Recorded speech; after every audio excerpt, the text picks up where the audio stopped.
For the first time since round one, the drivers will be able to hop back into a familiar car. The legends at Concord turned out to be an incredibly tricky combination. Taking them over to USA will up the speeds immensely. Steeply banked and much longer than the opening circuit, it'll be a new beast. Let's see who gets on top of it as we get ready to watch round 4 of the South Sound Speedway E-Series, and you'll see it all live here on the Global SimRacing Channel. Hi, I'm Joe Peak, and with me in the booth is Gary Weaver. Behind the scenes is our director, Sean Crackers Ambrose, and he's using cameras provided by Ducky Beard. While USA Speedway sadly no longer exists in the real world, we have it forever preserved here in iRacing. Let's head to our track guide to learn a little bit more about it.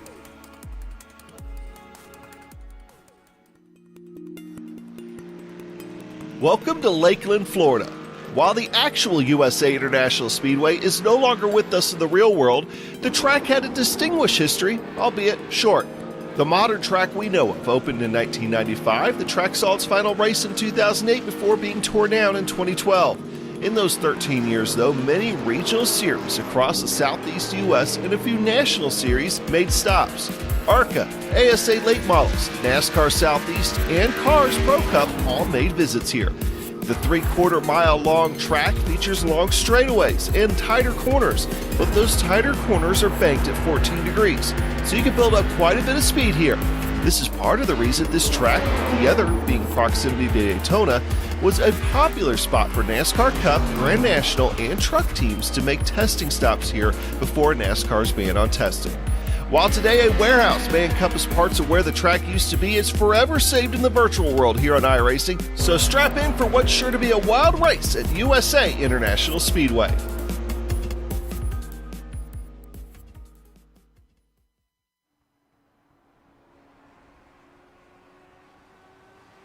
This was an unusual speedway back when it was still around, unusual in length and certainly a very fast one. But what are we expecting with the Legends cars out here today, Gary?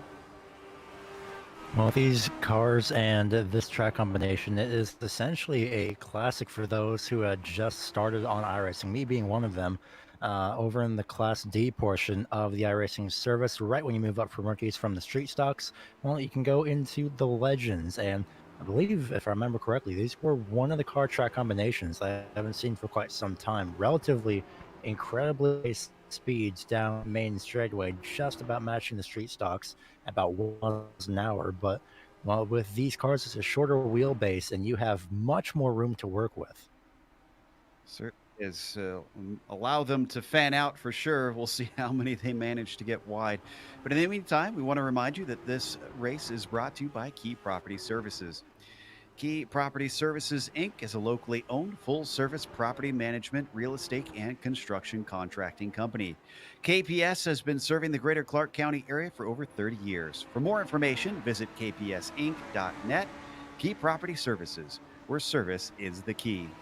It's also brought to you by United Roofs. As specialists in residential and commercial roofing services, they're dedicated to providing customer service that is second to none. Whether you have a new construction project or it's time for repairs, they offer the roofing services you need. To learn how to book a free estimate, go to unitedroofs.com. Of course, if we look at the race details today, in case we have viewers who haven't joined us before, Gary, what are we in for today? Today we're in for round number 4 of 12, closing in on or closing out, I should say, the first quarter of the season, third of the season, that's what I should be saying. Today we are going to bring the ever so quite literally classic, the Legends Ford 1934 Coupe, and it's going to be tonight a one-lap race under the lights. Everyone is on the same setup, and the yellow flags will be thrown by race control instead of the iRacing service. And you can see we're in the warm-up currently, just a few minutes left before we should be done with that here.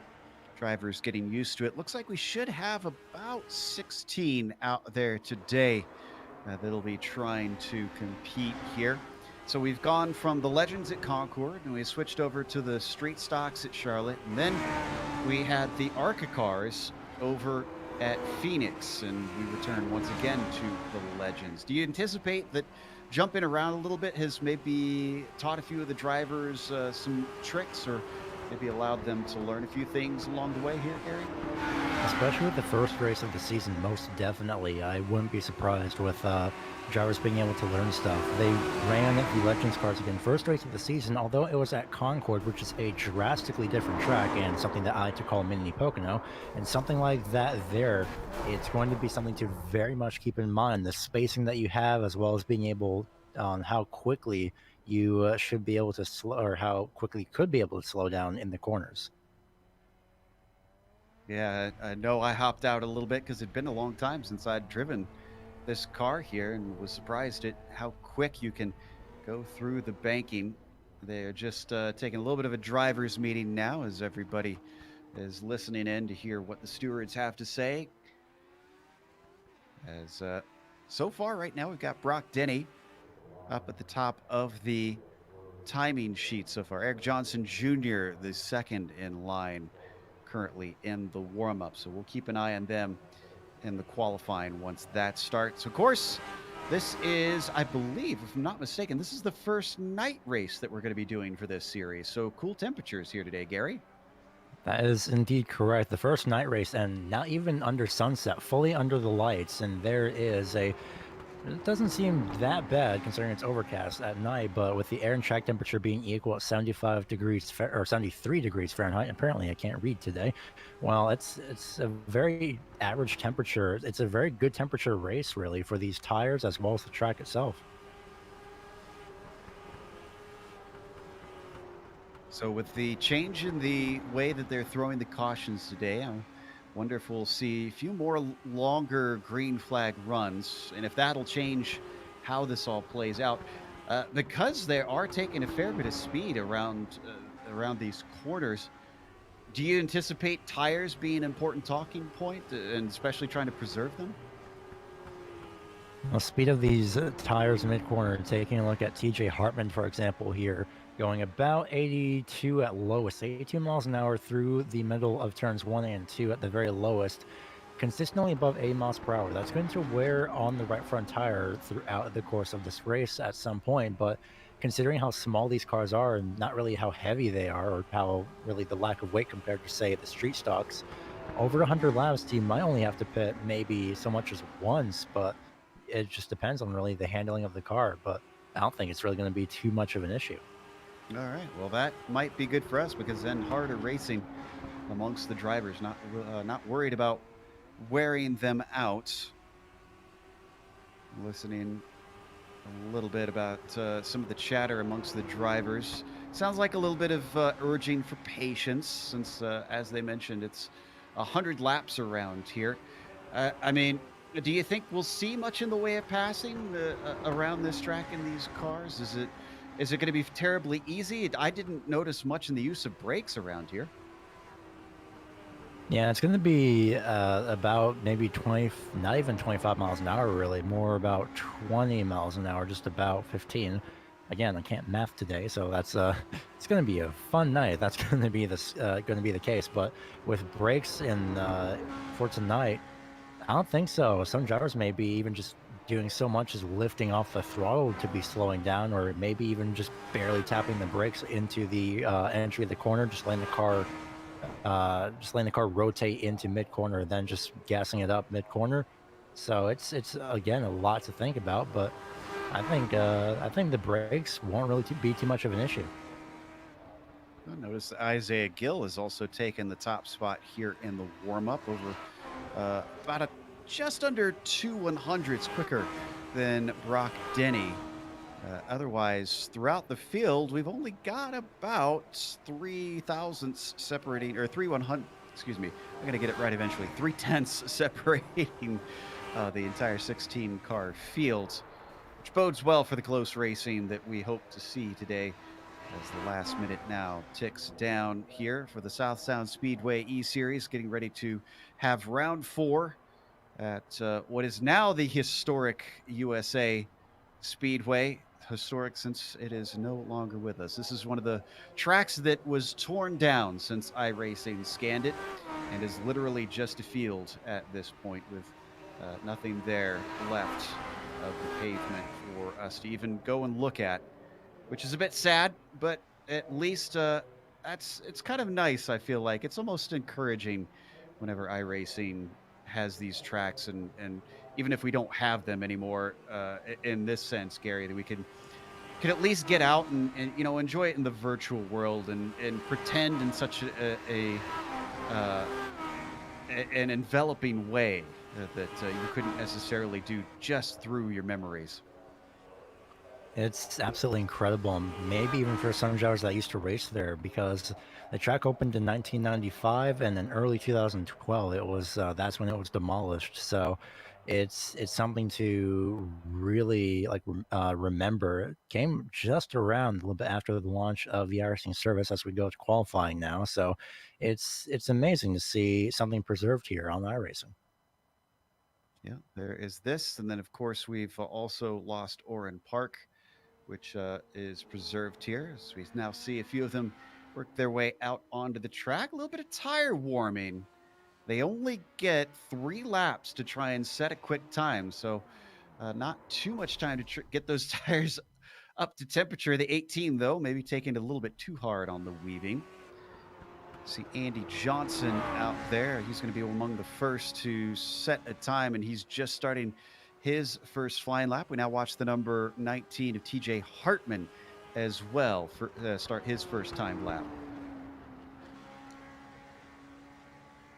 Right now, as he makes his way over onto the back straightaway, as does relatively everyone else making their way, making their rounds here at USA Speedway. Andy Johnson going to be the first one to set in the lap, be 0.013 seconds off of Eric Johnson Jr.'s lap time, so not by much, as those two will be on the front row, at least provisionally. Yeah, remember, they get those 3 laps, and we're watching Eric Johnson really tuck it down to that yellow line all the way at the bottom, flirting with the apron to try and get the car through and rotated. Eric is still our fastest lapper thus far by those 13 thousandths of a second. Hartman now up into 3rd place with his 23.827. Number of drivers are just getting the cars spooled up. Dagenstein, one of those. I see Jeff Peterson heading out on a lap as well. There he is, the number 23, along with Presley, who sits in 6th. So he's got 2 times. This is going to be his last one as he crosses, but it's not going to be quicker. His first lap was his best so far. Looking through everyone else right now, here we see the 44 of William Potts. He's now going actually into pit road, not going to be finishing up his final lap. May have actually tagged the wall off turn number 2, unfortunately. Derek Presley taking the very low line, probably just finding a place to park on the track. 99 of Chris Torres going to be actually going on to his final qualifying lap, just barely a bit slower than his fastest lap time. 200ths of a second slower is Chris Torres, and I'm pretty sure when he sees that, he's going to be not too fond of that. And unfortunately for Torres, he's not going to be finishing up his lap, I don't think. Let's take a look at Scott Dagenstein. Peterson's been on a steady improvement. His second lap quicker puts him up to 5th place right now on the number 23. This is Dagenstein on screen, along with Chris Torres, who abandons his last lap. Travis Barnes now around. Tends to have some fun paint schemes. Last time he had someone's face plastered all over it. Can't remember who exactly it was, but the number 11 up to the pole with his very first lap. Well, if I was the 11, I would immediately just pull it back into pit road, especially after that. Sean Jones setting in his time for 12th place. Barnes going to be starting his completing his second lap rather, and not that much slower, only by about, again, 200ths of a second. Going to be a common thing that we're seeing as William Potts is looking to just beat some extra laps. And Isaiah Gill up to the top spot. Remember, he was our quickest in the warm-up. So now the 24 is ahead, and that is by 6/1000ths of a second. Beatty coming across and good enough to go from 11th to 10th with that one. Gill on his second lap, not able to go any faster. Looking at that time, 6/1000ths of a second separated Gill and Barnes right now. In practice, it was 200ths of a second that separated Gill between himself and Denny. So very, very close times here throughout the entire, just about top 8 actually. Kyle Matthews, I think he might be our last one to set a time here. And the number 29 car, last lap. Oh, still can't go under that 23.8, so he'll have to settle for 6. This is AJ Williamson. And on his third lap, he's slowing down. So he's satisfied with what he's got, at least satisfied enough. But that is going to be the last of our drivers. Nobody else can set a new time from here. So we'll go through our starting order. It is going to be Isaiah Gill, who is on the pole with Travis Barnes starting in second. Brock Denny, P3 for him, followed by Eric Johnson Jr.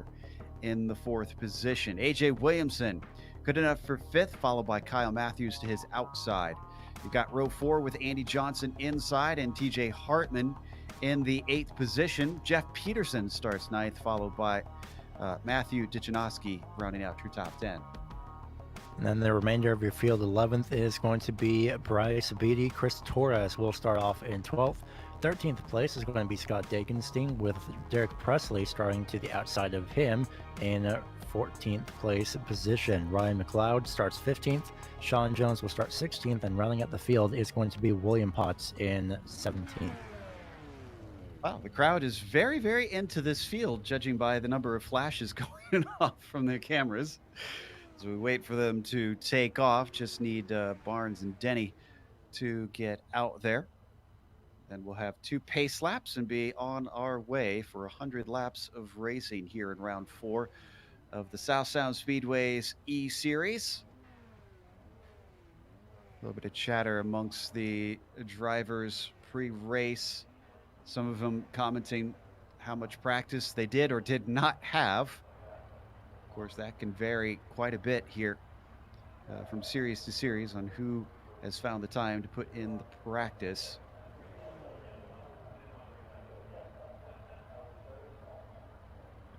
Right now, just waiting for the pace car to make its way off of the starting row. And in fact, actually, we're going to be having now 18 drivers, as Eric Cheney in the 76 will be one of the drivers to join at the last second in that number 76.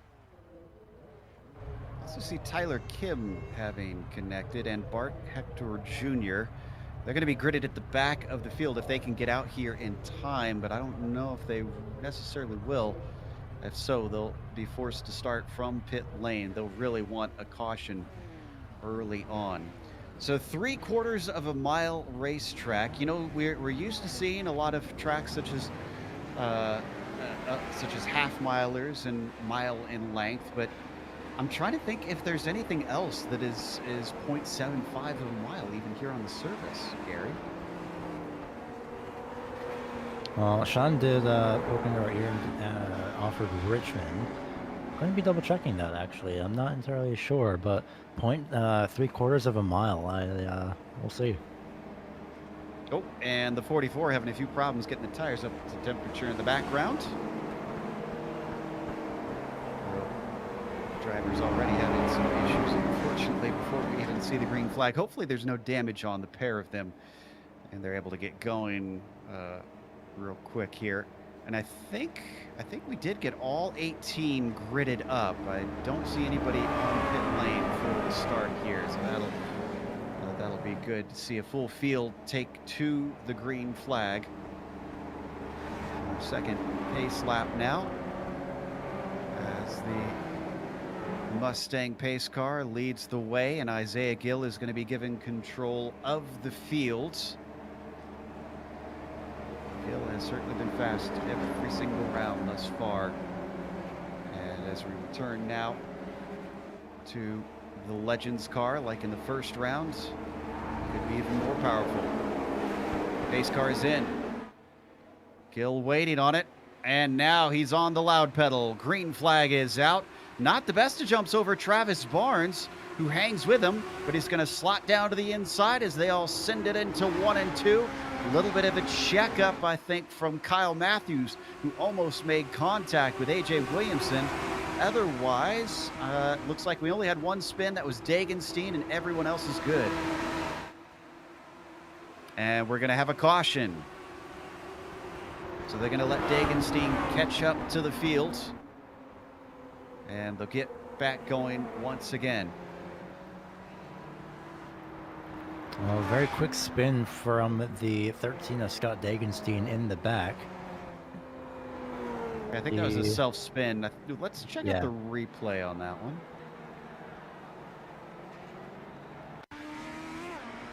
Kind of Yeah, curious it if looks this to is be going to be a a problem much of the race. did look to be a self spin. Here it is off turn 2. Yeah, just lost any and all grip on the inside. Way too low on the exit. Is that something you want to worry about with your shallowness in your line? Is there something to be said about trying to keep it up the hill a little bit, Gary? Oh, definitely, especially when the tires have not really had the chance to get fully up to temperature under tonight. So it's going to be something to very much keep in mind. And that low line, not always the line to run on corner exit.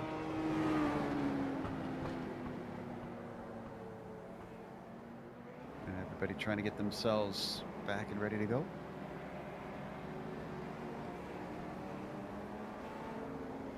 Waiting for the 13 Dagenstein to get back to the field. And I believe the lights are going to turn off this time by. And looks to be another 2 Nope. laps. Yeah, okay, so we're going to have to wait a little bit longer before we can get running yet again.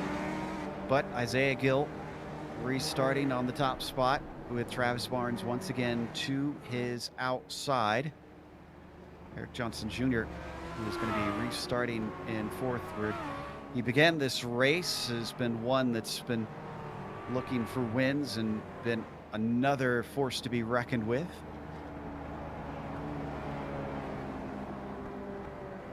This is like one of those.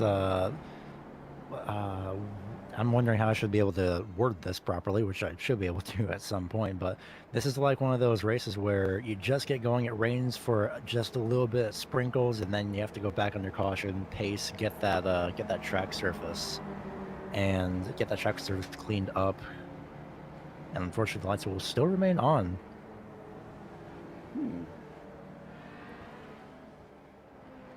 Quite Hopefully interesting here. we don't have another glitch like we had in the opening round here. That was because the caution was thrown before they even reached the start-finish line, but this time they did get through there. Now we're getting the call. It should be 1 to green this time by.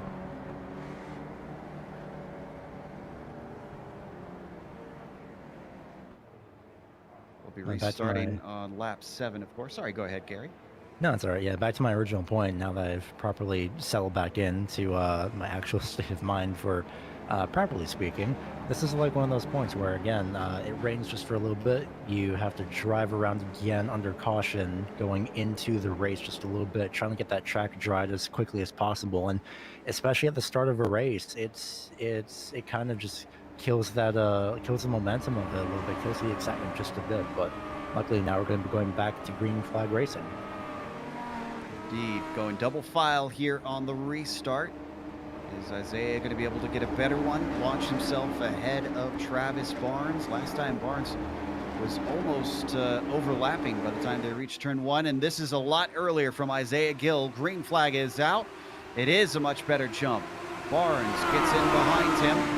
No opportunity to try and overtake down into turn 1. This time through side by side between Johnson and Matthews.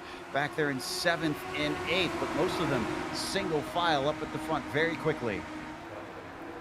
And Chris Torres was flying up on the inside lane near the end of the top 10. So luckily for Torres, he finds his way now in the 9th place position as everyone has settled now down to single file racing. And this is going to be the part where it goes down to relatively slipstream and how just that much better you can get the car into the corner and rotating.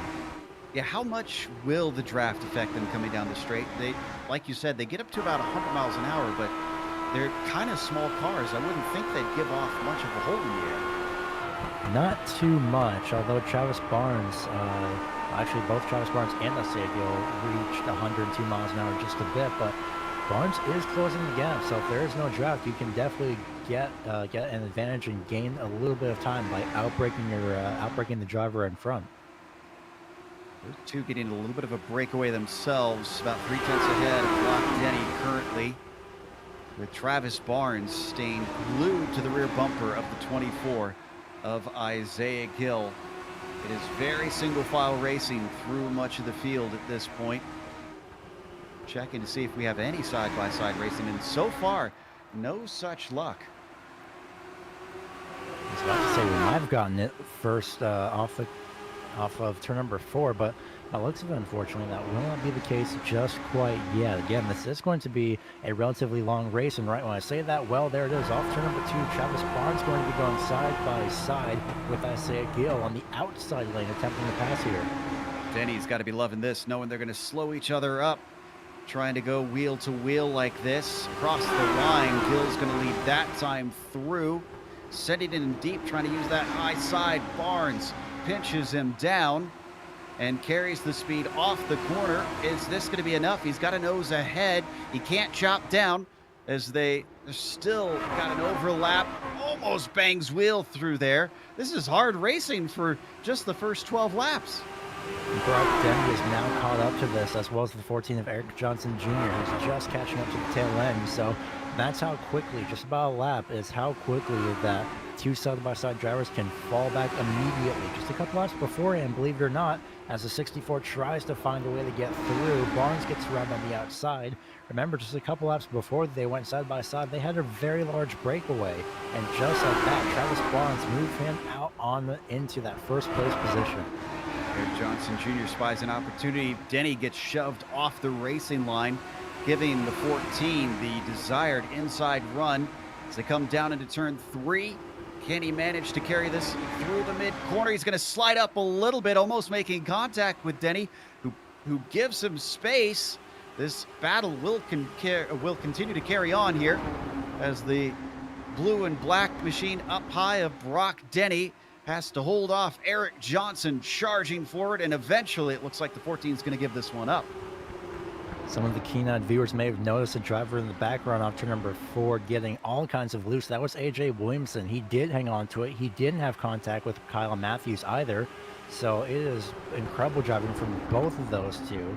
And my, oh my, what a moment that was for Williamson. Luckily, he was able to hang on to it, and Matthews now up to 6th place. So number 2 down to 7th because of that, with a little bit of a gap. A look to the inside behind them as Chris Torres had an attack from Dichinowski in the number 18. He backs out of it, but he's starting to poke his nose a little bit. I'd be just a bit worried if somebody was starting to immediately make a little bit of a look. Dichinowski's gone around. He gets tipped. He catches it. We might go without a caution. No, he's going to get spun again. Car gets moving. No other contact. I think we're good. We stay green.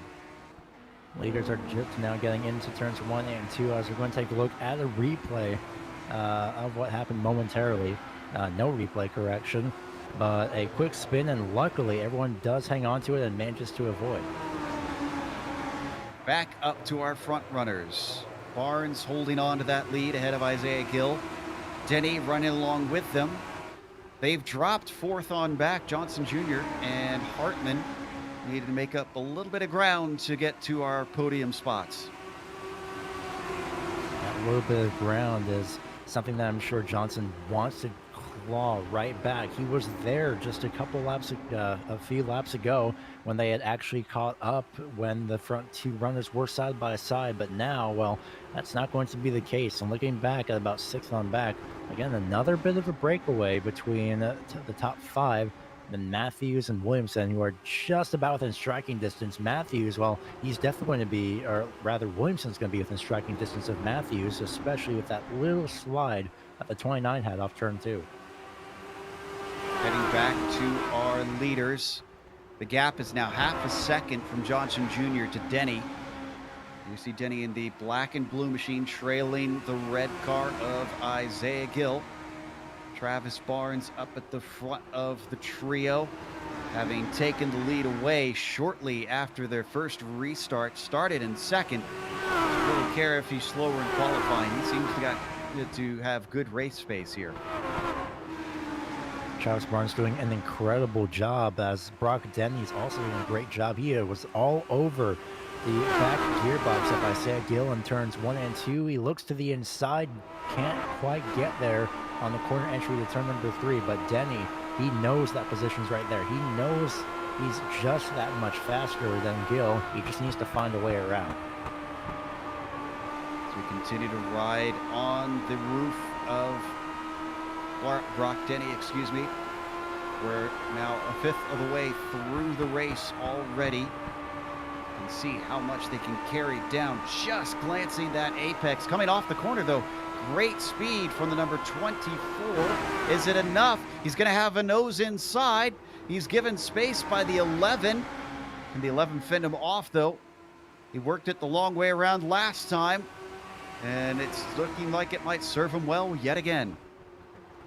That's something I meant to make a point about, is that the outside lane here at USA, it's USA Speedway, it's usually something that you never really hear of working, especially at common short tracks. Well, here, especially in the Legends cars, it works out incredibly well. There's a speed difference as well, and, well, Brock Denny, there was an opening there in the middle, and he didn't go for it, as these front two runners, Barnes on the inside, or Barnes on the outside rather, Gill on the inside, he might actually get this first place position back, as it's huge contact for the 13 on the inside lane. Scott Dagenstein might be out of this race. He's off the racing line, so it looks like they're going to let them run. I think he should be able to get a tow without interrupting the battle. Is up at the front, Travis Barnes with a nose ahead, and now he can fully chop down if he wants to. Does he cut off the number 24? No, he's going to give him a little bit of space. And all this battling has allowed Eric Johnson Jr. and TJ Hartman to suddenly join the fun. I was going to say, remember before this when they were single file and had a little bit of gaps in between each other?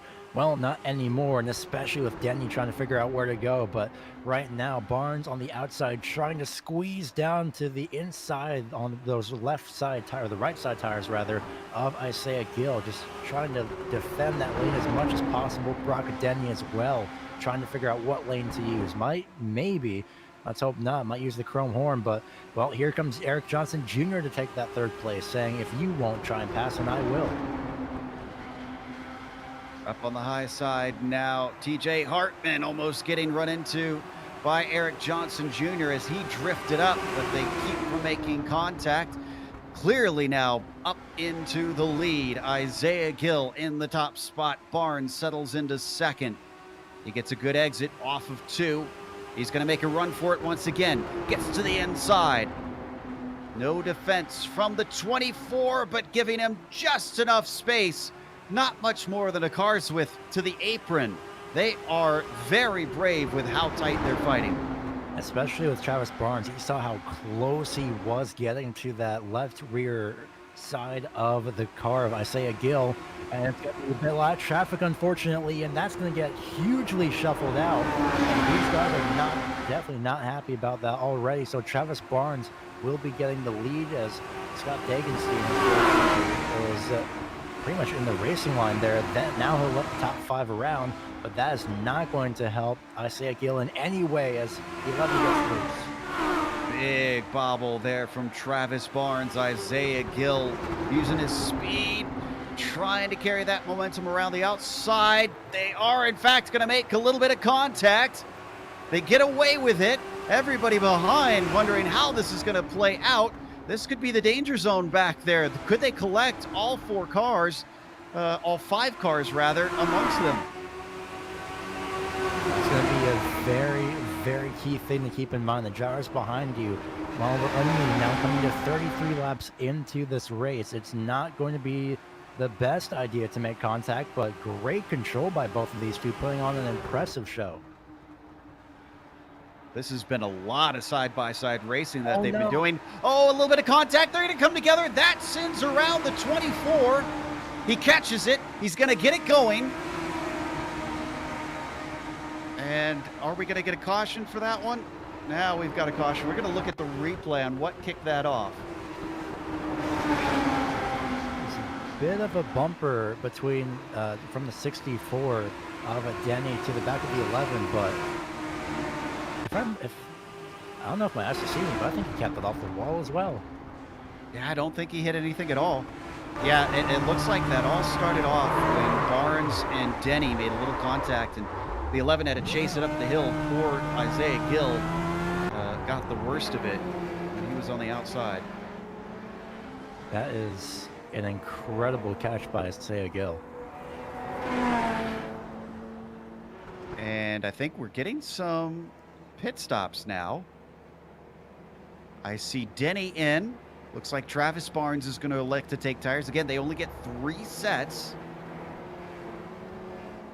Well, this is going to put 2 of our front runners well down towards the back because Johnson Jr., Hartman, Torres, Beatty, Gill, all staying out. Well, there goes AJ Williamson. I was about to say, in theory, some drivers could take front tires and go. AJ Williamson just goes with the gas and go. Interesting. All right. Do they need fuel for this race? I wouldn't think for 100 laps that they would. I wouldn't think so, but Williamson may have been double checking everything. So Travis Barnes, Brock Denny for sure with 4 tires and long pit stops for these drivers. Takers. More takers in. Eric Johnson Jr. has come in late. Chris Torres, Bryce Beatty, and Isaiah Gill. They were on the lead lap, so they did not have to wait for this second lap. This means our only 2 drivers that have not taken stops are Hartman and Dichinowski.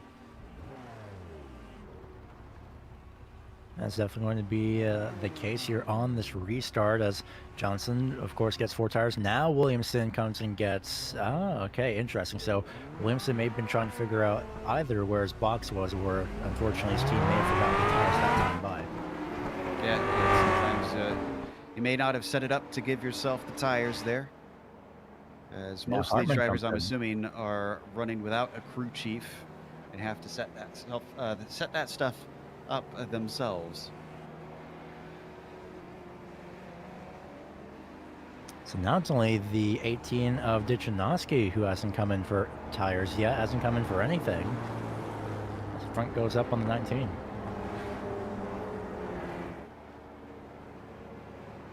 So varying strategies, but only in the sense of who came out on the first lap, who came in on the second lap, and even one on the third lap. And yet we've got the number 18 on very old rubber up at the front. Let's see if we get the lights off this time by. I suspect that Dichinowski is going to have a very tough time holding Barnes back because even when they were on equal rubber, it seems that Travis was absolutely flying. Travis has this track figured out very much, especially when he's given the opportunity that he will have right here on this restart, the outside lane. So pair that with fresh tires, and unfortunately Dichinowski is not going to be having the best battle, at least best defense on the inside lane. Waiting for Williamson to catch up to the back of the field here. All right, so we're getting close to the halfway point. These laps are ticking by quite quickly. A lot of green flag running there in that second stint.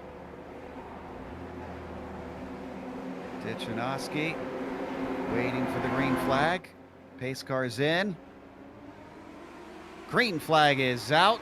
Not the best jump over Travis Barnes. He's going to roll around the outside. If he's not careful, though, Andy Johnson could cut him off. No, he doesn't need to be careful. Look at that. The difference in tires. And it seems that Barnes is off like a shot. Well, that is definitely the best visualization of fresh tires versus old tires from what I've seen, especially when you're the control car. So Andy Johnson almost into the outside wall, not Andy Johnson direction. Matt Dichinowski possibly got a part of the outside wall there off turn 4, and he will be very quickly shuffled back. Yeah, Dichinowski already down to 7th as Isaiah Gill on his climb forwards is up to 6th. Remember, his main rivals were Barnes and Denny before. Well, Denny is behind him, but Barnes is way up in front. A lot of battling here in the mid-pack. Is actually Denny involved in some of that. Bryce Beatty in front of him as they go underneath the 18 of Dichinowski. 19 of Hartman now going through, just dropping like a rocket. Was worth a gamble early on in the race, but it doesn't seem to have paid off for Dichinowski here.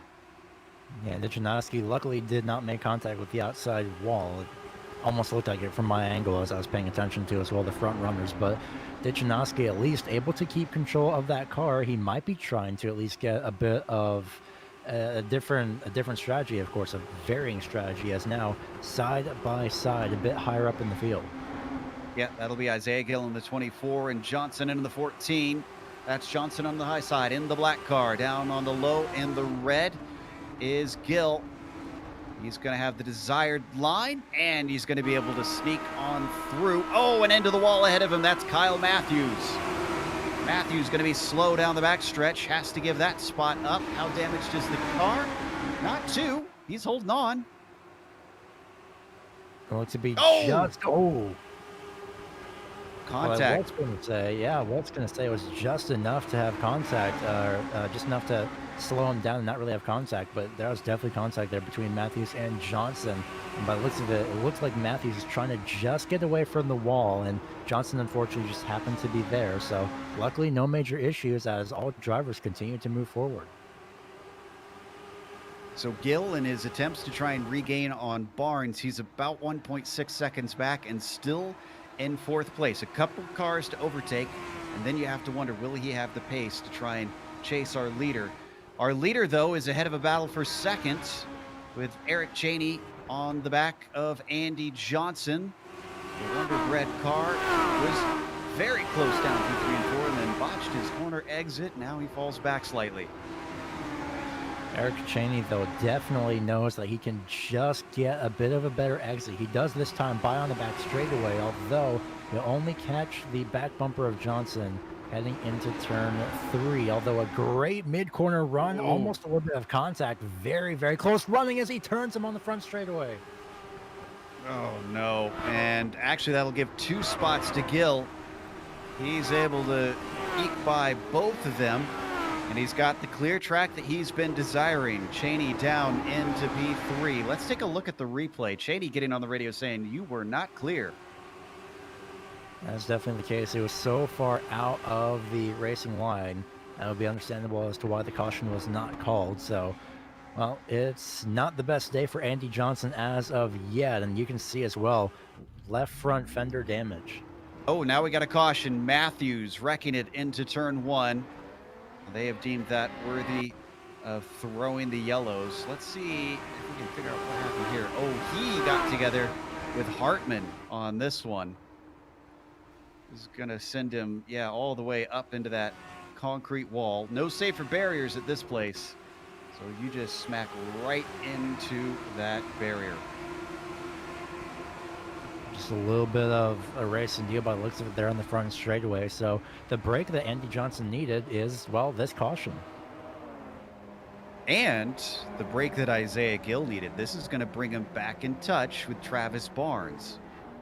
And think about this, actually, as well as Matthew Dichinowski, actually. He might be wanting to go to pit road just so we can get, I believe it's actually, yes, in pit road as of right now. So this helps out Dichinowski as the drivers that have already pitted are varying from about 13 to 15 laps worn in on their tires.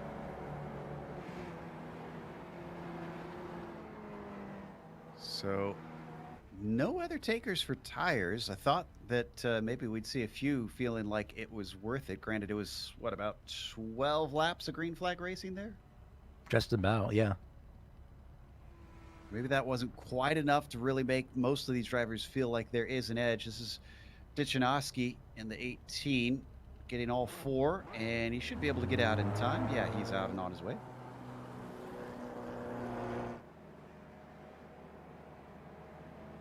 My, oh my, what a wild 2 laps that was as well with great racing. And it was definitely an interesting first half, but now the second half is going to be something to look out for as temperature still remains the same. Yeah, I don't think we'll see any change there with it being nighttime. Not sure this is going to be enough cars to change the track temperature either. We're past halfway, and we still have the lights on. We might have to wait another 2 laps here, at least a lap and a half, before we see those lights go off.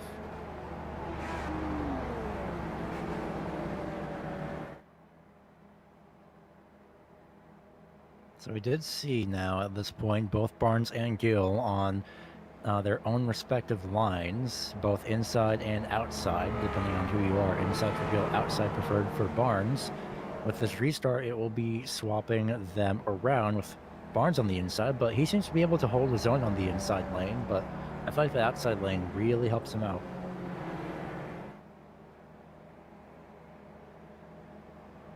as the lights do indeed stay on. So we'll need to wait a little bit longer here for us to get going once again.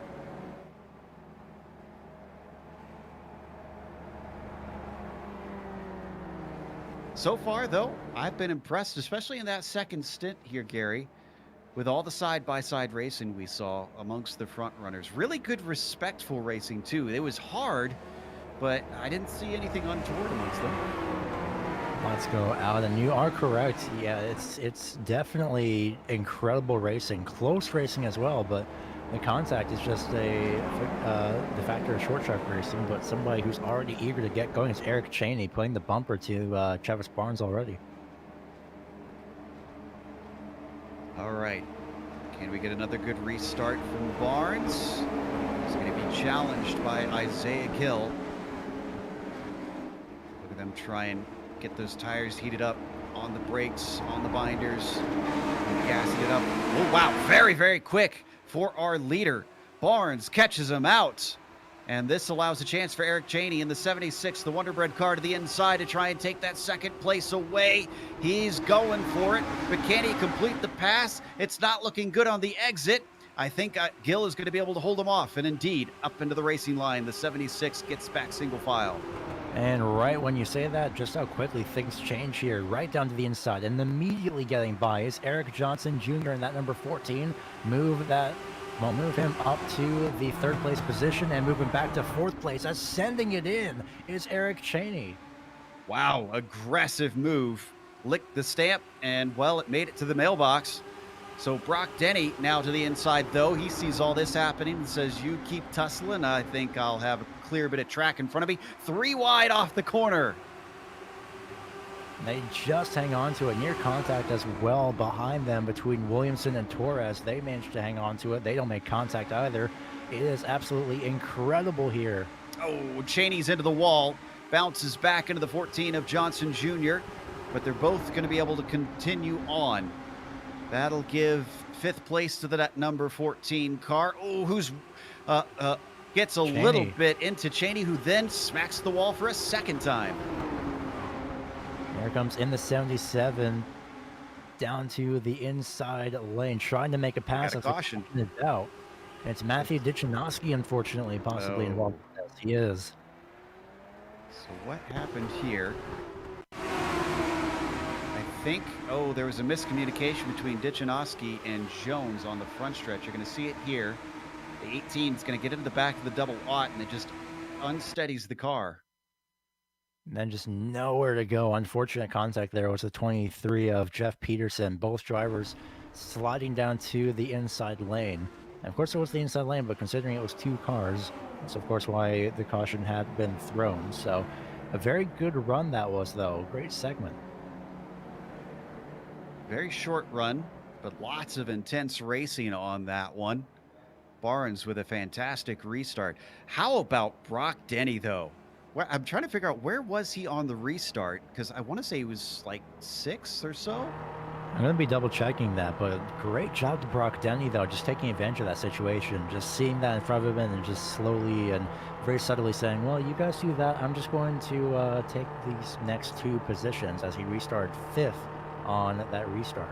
Up 2 spots in just a couple laps. That's no mean feat, especially with how tough it's seeming to try and get those passes done. And it wasn't that he just, got a lucky call with the caution. He was well and truly ahead of those drivers when that happened. He did a great job as well, taking advantage of that, of the situation happening in front of him again, seeing that inside lane open up and thinking, oh, hey, that's open. I'm just going to go ahead and use that. So that is, that's Dagenstein getting his lap back. That you see him kind of bobbing and weaving through the field. Now, the driver who has been doing a great job in this race is Eric Cheney. He did not get a qualifying time in, so he started down in 19th, but despite that, and coming in incredibly cold, he is now up in the top 6 at one point, looking at a potential podium. Just that last section, unfortunately, did not go as well for the 76, a few times touching the wall. He was doing relatively okay, but unfortunately that outside wall just seemed to be out to get him for that last run. So he's going to be restarting apparently on the outside again in sixth place. So hopefully that outside wall is a bit more forgiving with this run. Yeah, I mean, how much can you really play with that concrete? Because we've seen him now hit it a couple of times. It doesn't seem to have hurt his pace too terribly, but I would think that there's a limit with these cars to how often you can actually make that contact. Yeah, there's definitely a limit, especially with these cars being not entirely open wheel, of course, but not exactly full fender cars because those tires very obviously stick out on each side of the car. So it's you're playing with fire if you're getting very close to the outside wall. You can tap it, you can scrape it just a bit, but if you definitely smash that left front, you're going to be in for a not exactly the best time. So I wouldn't be surprised if part of that weaving from the 76 was also just trying to figure out if he has any suspension damage. Yeah, that's a good point. He's got to be hoping that he didn't have that happen in any of those touches as the lights go off on the pace car. Had a little bit of a bump between Brock Denny and Travis Barnes. Brock getting, and he's doing it again. He's getting right on that bumper and almost pushing him. I'm not sure if this is playful or if Brock is just trying to get into his head. There you can see actually pushing him along. I think this is just everybody at this point. Whoever gets behind the 11, excuse me, just wants to push him. He wants to make sure that he doesn't lose sight of him. And as they get on the throttle, it seems to have worked fairly well. In fact, he might have an advantage over the 24 of Gill. He's going to have the inside line down at a turn one. Gill's going to hold on, keeping the momentum, almost drifting up into him. The 64 holds down low. Is he going to chop him off? He doesn't. He can't quite find an opening. Gill's got to stay on the high side. And now he has one. But while right when I say that, he had the moment there, mid-corner in turns 3 and 4. But Brock Denny, of course, able to just keep his car on the inside as Gill gets loosened up top, right when the caution comes out. Andy Johnson for this one in the number 28. Oh, and this is a big incident, actually. It started with the 2 of Williamson, actually, in the 76. He goes for a big tumble. My goodness. AJ in the number 2. There you can see him just flying down the track. Also involved in there was Cheney in the 76. Oh, man, and Cheney made even bigger contacts with the outside wall than we saw earlier. They do have a spare car, so I'm curious to see if we're going to see any of them duck in to take that, including Cheney. Williamson's definitely going to be the one, unfortunately. He took about 5, for sure, barrel rolls, but it's a lot. Pirouettes, everything in the book, unfortunately, for AJ Williamson. And he stuck the landing on top of it, so he gets a 10. Meanwhile, everybody re-racks. We're going to try and get it started once again. So we had a big, long green flag run, and now it's a cautions breed cautions situation here. Ooh, boy. Yeah. The 11's got to be careful. He almost ran into Denny there, trying to weave back and forth and get his tires, get temperature in his tires, rather. Now, I was about to say as well, the first run that we had, aside from the very first caution of the night, we had a really good initial run, but I was about to mention that the cautions breed cautions aspect, of course, of this racing. Close racing, it always happens at some point, but there's always the time where it starts to cool down, and the next thing you know, you have a sudden green flag run out of nowhere. Pulling up alongside him now. I think I'd say that that contact between the pair of them during last caution maybe were just a little bit of fun then in that case, watching the 2 of them.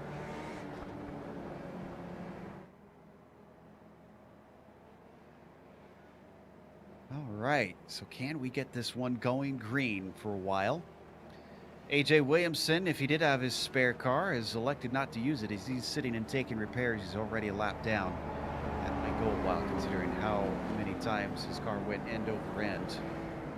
But we've still got Dagenstein a lap down. And let's see, he should get his lap back if we get the lights off here in the near future. And that'll put him back on the lead lap with everybody else.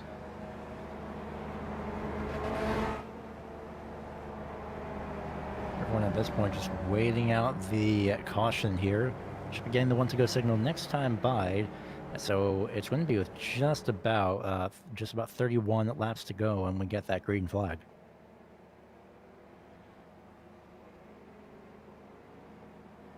You can really get a sense of how small these cars are in comparison to this track. They really could go about 5 wide if they wanted to, and everybody played nice. So far, the most we've seen is just a little bit of 3 wide. Otherwise, it's not been too much in the way of side-by-side racing beyond that. The 2x2 that we saw up at the front in that first stint was the vast majority of it, as we now get double file once again. Not only the size of the cars on the track, but the size of the cars compared to the pace car itself. This is true. Make them look like go-karts out here for sure. And the lights are off on the pace car.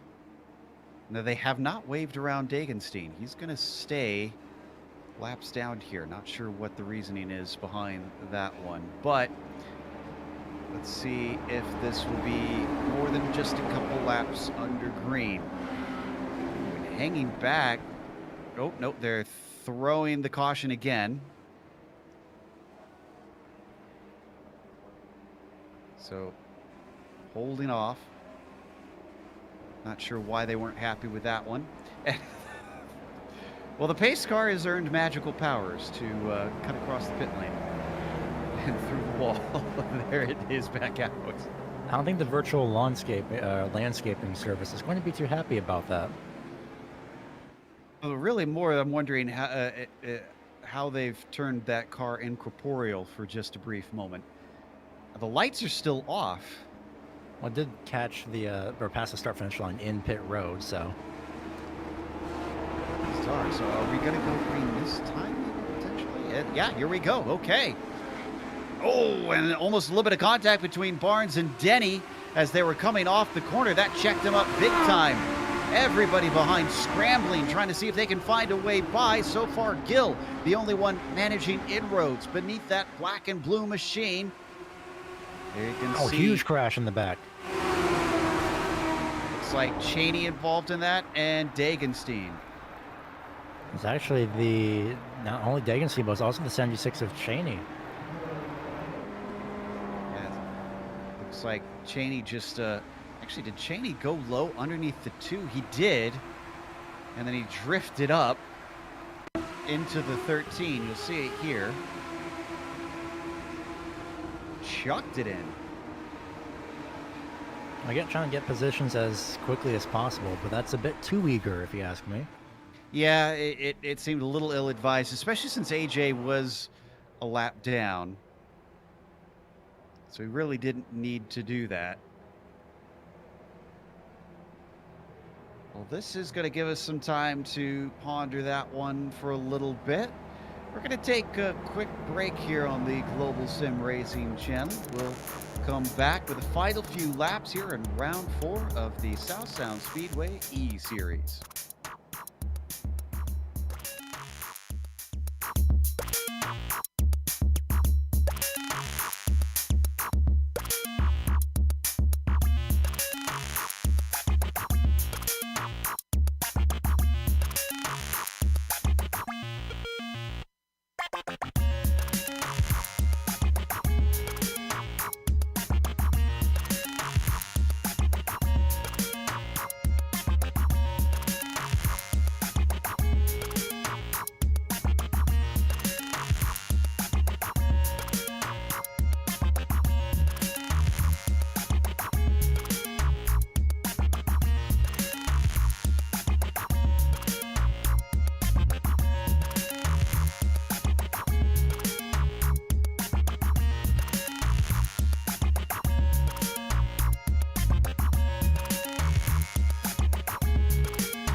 Welcome back to USA International Speedway here in Florida.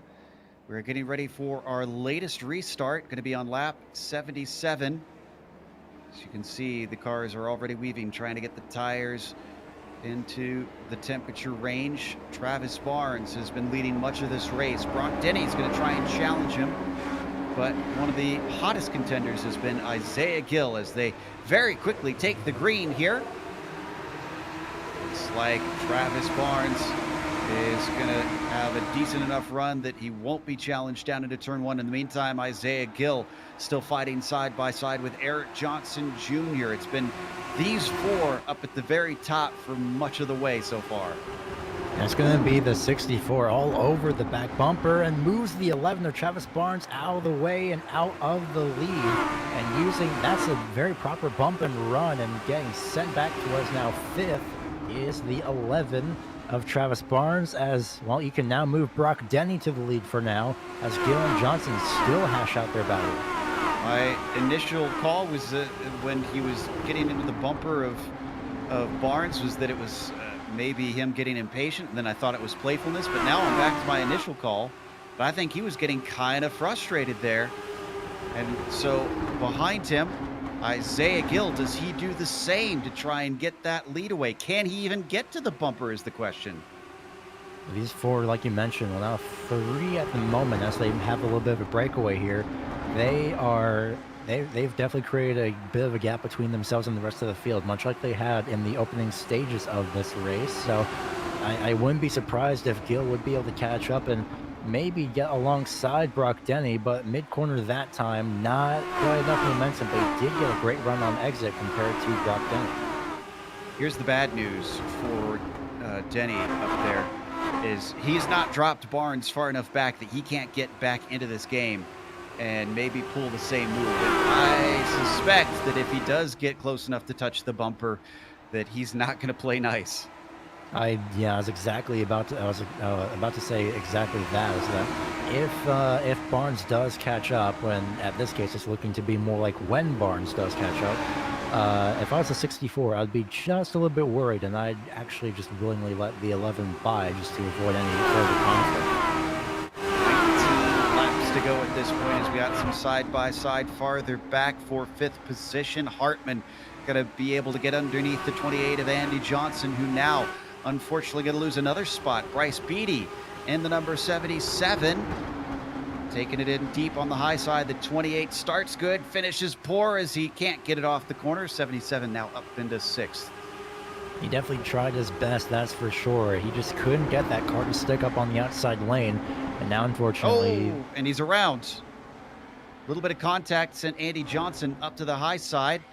Are we going to be able to get the car going is the question. Yep, okay. So don't think we're going to get a caution here as everybody is moving once again. It's about half a lap behind now, unfortunately. It is going to be Andy Johnson. That's another spin, apparently, in turn four. It's Kyle Matthews as the caution is now thrown. This one also for contact. Sean Jones got to his inside. Side-to-side contact, and that just leaves Matthews facing the wrong way.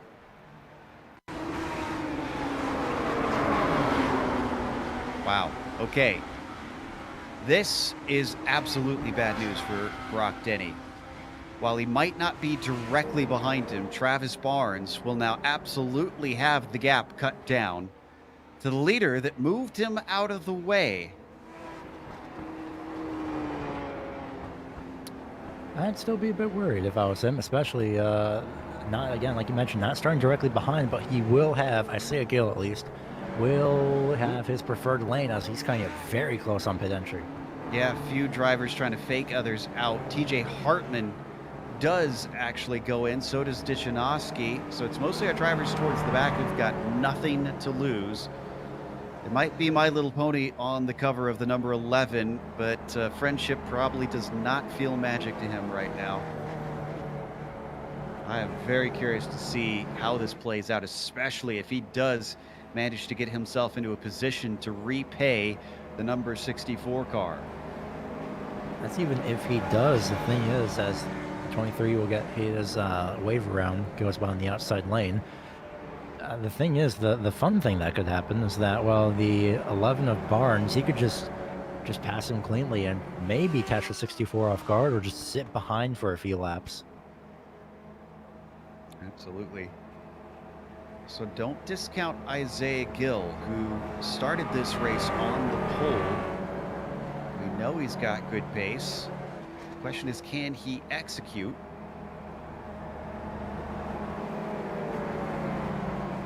We're going to cycle around just a little bit more. So AJ Williamson has been repeatedly taking some repairs in pit lane. Looks like he's going to get back out. He's still a lap down. Eric Cheney, 13 laps down. No, excuse me, 18 laps down for Williamson, rather. 16 laps down for Eric Cheney. We're down to about 11 cars on the lead lap, last of which is Ryan McLeod in the number 88 currently. Let's see if we get those lights off this time by. Looks like no dice. I wonder if the pace car is playing tricks with us at this point. Yeah, this does seem unusually long, but it's been consistent at least. And So you can let see- no, go ahead. I was gonna say, you can see that everybody's eager to go. They're already just about ready to go double file. They're just waiting for the call. Right now, it's going to be a green flag run with 11 laps to go. And if they get to a certain point, they could potentially finish under caution.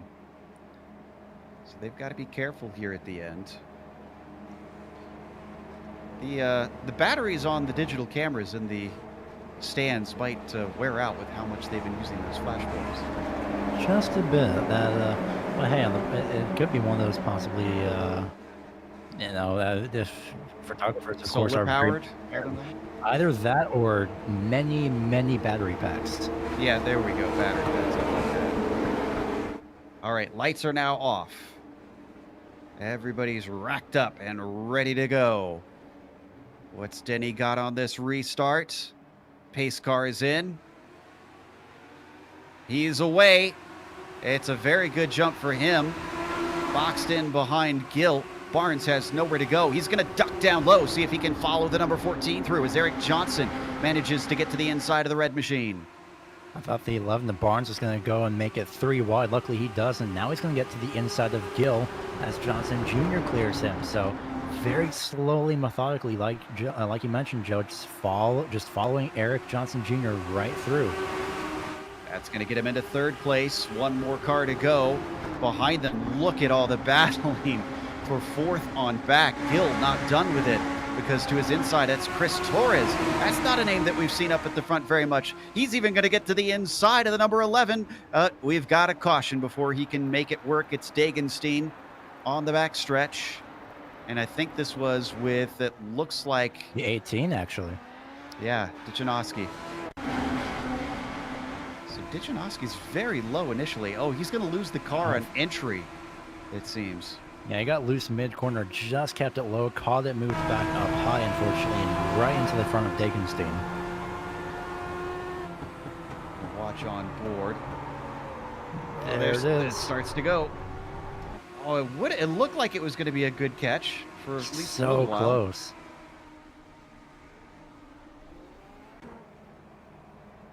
I think this restart might be our last restart then.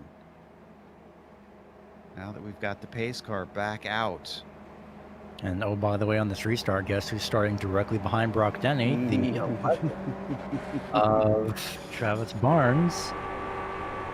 Oh boy, this will be spicy. If I'm Eric Johnson Jr. and I'm aware of what's been happening between those two, I'm thinking to myself, I've got to win right here. I can almost bet you that if the two, the 64 and the 11, start to get together, it is basically just Eric Johnson streaking away to a win.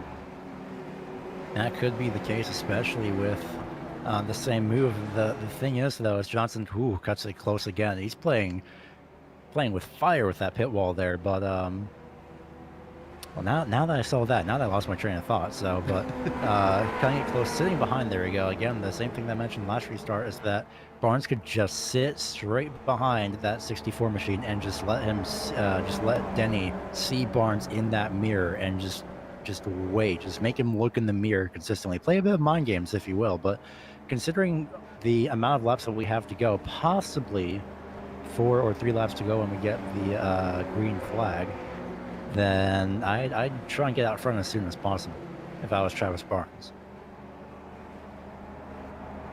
Yeah, undoubtedly. It's going to be tough to try and get the pass completely done if he does not manage to move the 64.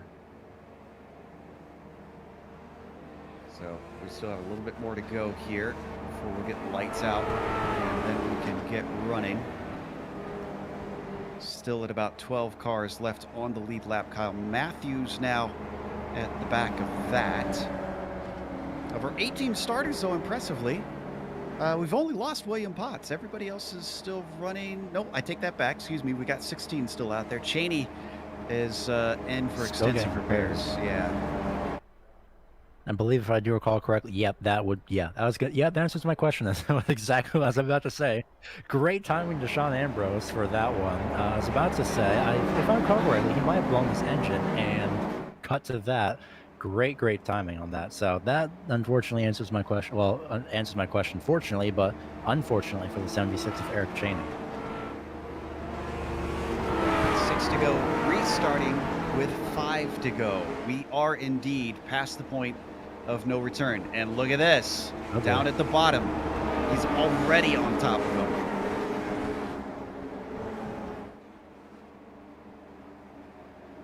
Better careful, you can't move him under caution.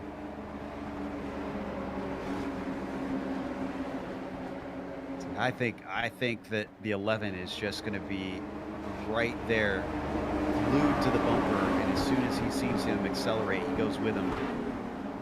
And then I'm guessing this is going to happen very quickly as the green flag is out. Oh, and it's going to be Johnson that gets into him. Big wreck in the background. And that is going to end it.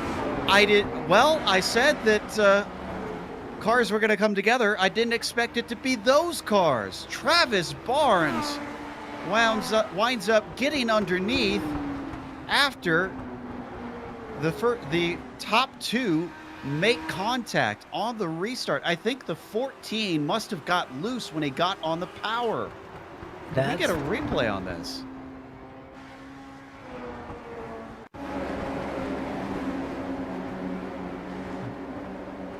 Here we go. Watch the 14 on the high side, the black car with the blue rear bumper. Get on the power here. Oh, you know, he got a hit from behind. Yeah, just that bit of contact there. That was, who was that in the orange? Was that Chris? Yeah, Chris Torres. Oh man, I didn't think there was contact, but man. Yeah, I'm pretty certain he made the slightest bit of touch. Yeah, he did. And that's what turned the 14. And then from there, take your pick on who's involved.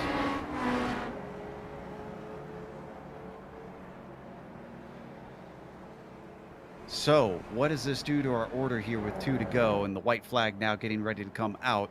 Barnes is leading. Hartman is in second.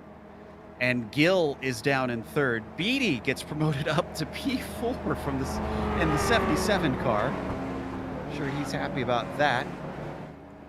Final lap.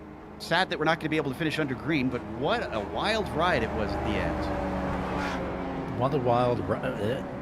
I have no words. That pretty much explains the amount of words I have for this. But Travis Barnes getting the luck of the draw essentially with this race. He really is. He didn't need to move him though. He just had to basically start the race as we get ready for the checkered flag. It is going to be Travis Barnes taking the victory in the number 11 car here today for round 4 of the South Sound Speedway E-Series. That's going to take us to a quick break here on the Global SimRacing Channel. We're going to come back after that with the unofficial results as well as driver interviews, so stick around.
Welcome back to USA International Speedway. Round 4 for the South Sound Speedway E-Series was won by Travis Barnes. After starting on the front row, he finished in the top spot, and he was in the receiver of a contentious move, and we thought that he would repay it back, and he didn't even need to. So no reason to question Travis or the other driver, as it didn't come down to that. TJ Hartman was the one who finished in second, with Isaiah Gill in third. Bryce Beatty took a fourth place today, promoted by a lot of positions at the very end. Andy Johnson as well, up to fifth with Derek Presley in P6. You got Ryan McLeod in seventh, followed by Brock Denny in the eighth place. He was up towards the front for much of the time, but it seems he wound up way far down due to being a part of the wreck. Kyle Matthews was ninth, and Chris Torres, who unfortunately initiated the wreck, winds up in 10th. And finishing 11th, the driver who missed a shift, unfortunately, also had contact with Chris Torres, is Eric Johnson Jr.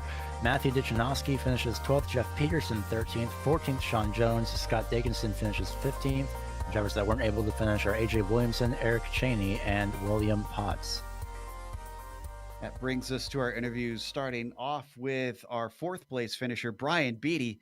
Brian, talk to us about that finish. What could you see in all the chaos? I couldn't see much. I was just hit the gas and hope that I didn't touch anything. It seemed like this race came with a good green flag run at the start, and then suddenly there was a lot of cautions there past the second half there, Bryce. So, I mean, how did you approach that as we entered into a lot of slow periods? It definitely sucked. Those restarts were just killing me. I kept getting stuck to the outside, and I was losing position after position with those restarts. And I just really needed those green flag laps, and I just got lucky with those cautions at the end with the big group ups. But they really sucked. So, coming from this car being in the opening round to returning to it for the first time, did you carry over anything that you learned at Concord here? Yeah, just experience. The more seat time, the better for you. Well, congratulations on a top 5 at the least. Anybody you want to thank before you take off? Yes, I'd like to thank Mike Woods for all of the themes he puts out for everybody, all the racers. I'd like to give a special thanks to my mom. It's her birthday today. Her and some friends are watching. A special thanks to her and happy birthday to my mom. And a special thanks to my girlfriend for helping and watching the kids while I do this kind of stuff. A big happy birthday to Bryce's mom as well from us. That was Bryce Beatty, who finished in 4th today. Up next, I believe Gary's caught up with Andy Johnson, who was just behind him in 5th. Yeah, here with the driver that rounded out the 5th place position, number 28, Andy Johnson, who did have a few run-ins every once in a while, but luckily managed to pull that car back up into the top 5 after starting in 7th. So, Andy, a very interesting night here for tonight. Yeah, it was. We got a couple things happen. Unfortunately, I had really new tires and got turned, and then got turned before that, and it happens. But yeah, we were able to rebound and miss that last big wreck where the leaders crashed. It was funny. They were talking about during the caution that one of them would end up on their lid, and then Junior there missed a shift. He said coming to the green, so we were able to miss a couple wrecks and get back up there. So. Well, they weren't wrong. It wasn't 1, it was more 3. But regardless, I'm going to echo the same question that Joe had also asked, is that with the first race being at Concord and this race being at USA, the same car, is there anything that you had also carried over?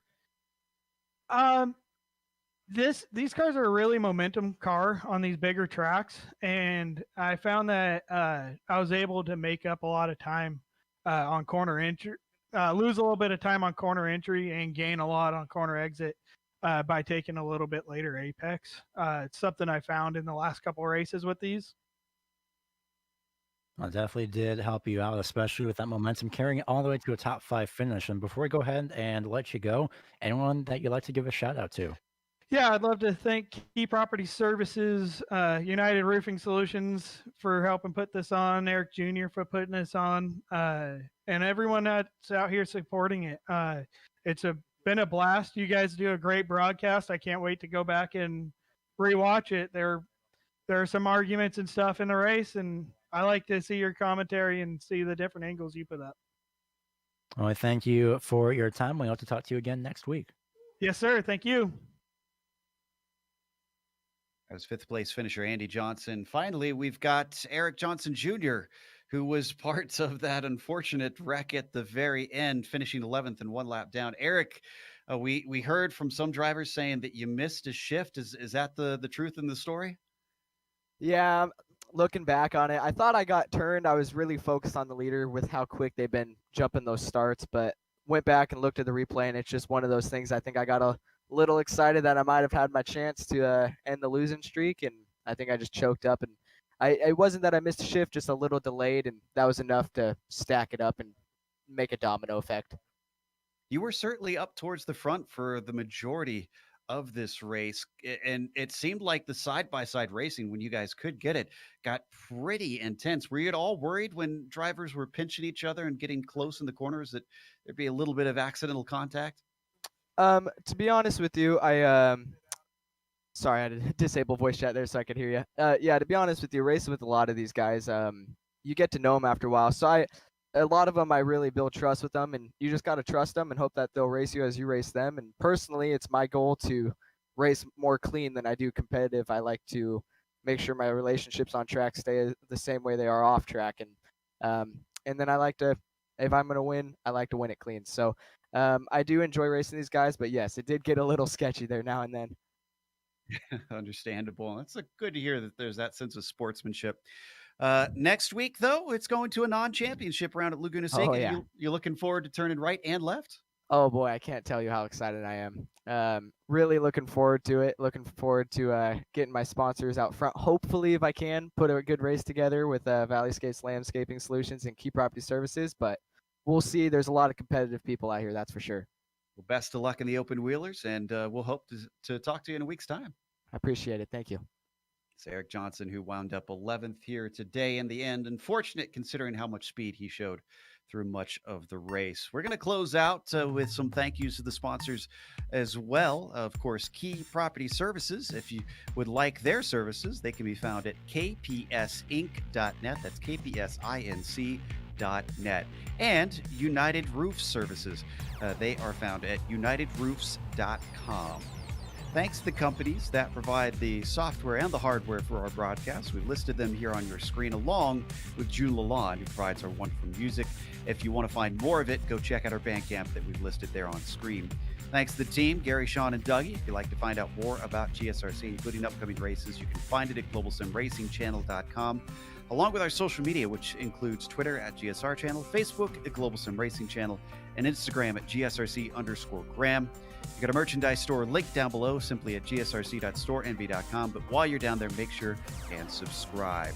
As we mentioned, the next race is going to be at Laguna Seca. It'll be in the Pro Mazda. It's the old open wheeler that they used to run here on iRacing, you'll see. It's Saturday, November 21st at 10:15 p.m. Eastern. We have upcoming races for other series listed on screen, so check those out and mark them down on your calendar. However, until next time, race clean, race hard. We'll see you on the track.